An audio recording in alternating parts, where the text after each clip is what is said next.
Fox News alert: the Republican National Committee now responding to Hillary Clinton's meeting with the FBI today, issuing this statement reading, quote, Hillary Clinton has just taken the unprecedented step of becoming the first major party presidential candidate to be interviewed by the FBI as part of a criminal investigation surrounding her reckless conduct.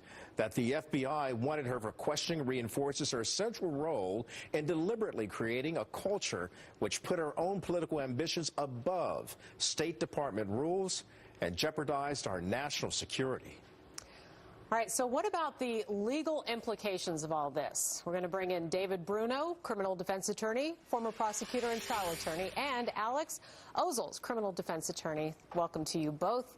All right, it's a huge day. David, I'm going to start with you.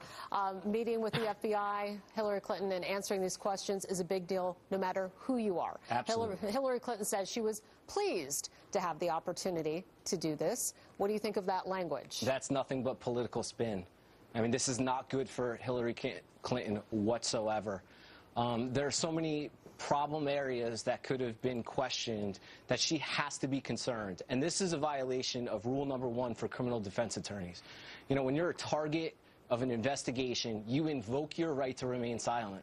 And that was an option for her. She had to choose either invoke her right to remain silent or give this statement. And she had to for her to continue politically, absolutely. So that was a big dilemma for her. Alex is another criminal defense attorney, and if you were her attorney, what do you tell her to do at this meeting? You know, you don't ever want your client giving any information that could come back to bite them, right?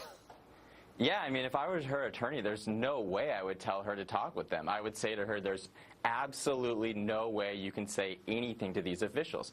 I don't want them trying to build a case against her. I don't want them spinning anything that, you know, she's saying to them. But if I were her campaign manager, that's a whole other story. I'd be telling her, you have to talk. Because if she doesn't talk, then there's the implication that she's hiding something, and that would ruin her trust with America.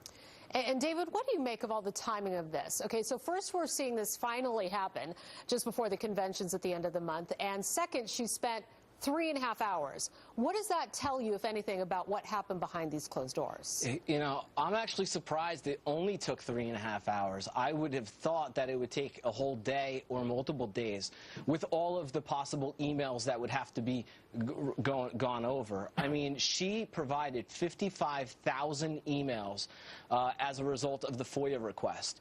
And one of the huge danger areas, actually, is earlier this week, we found out that 34 emails were actually deleted and not turned over in the 55,000 that were on Uma Abedin's account. So I'm surprised it didn't take longer. Why only 3.5 hours? I mean, I guess there's potential that there could be more meetings, right? Absolutely, sure. It can, but I would think that it would have taken longer today. Okay. Alex, you know, we've got to talk about the private meeting between former President Bill Clinton and Attorney General Loretta Lynch. It's the other big political topic people can't get enough of today. So what do you think the fallout will be on this for Hillary Clinton and this investigation? Yeah, so, I mean, it's kind of strange that Bill Clinton met with the Attorney General beforehand, and that, to me, the only real thing I can say about that is strange. But when you look into this further, now a lot of the American public is probably thinking, okay, they're closing in on Hillary Clinton. This is when they're gonna make the arrest. They're gonna do this. That's why she's having the interview. But a lot of the times this happens, and the FBI is doing this to kind of put on a show, to show the people that they're investigating this. However, I think there's just as much of a likelihood of a chance that in a couple weeks, the FBI may say, we did this, we researched it, she's cleared of everything. Wow. The Clintons are a very powerful family. There's been millions and millions of dollars invested in this campaign. I would say for them to arrest her at this point is little to none. Okay, well, David, your thoughts on this private meeting on the plane. What do you think this means for the career of Lynch? Well, it's a problem for me, and it has been since I first heard. I mean, the transparency of investigations needs to be critical in general, but more so in this particular case, where America is watching. We have a presumptive candidate that is a target of a federal investigation, and we have a former president speaking to the head of the DOJ. Problematic, and I was surprised that she didn't recuse herself after hearing this information. All right, guys, we got to leave it there. Thank you so much for being with us today on this historic day in politics. Thank you. Happy 4th. Happy 4th.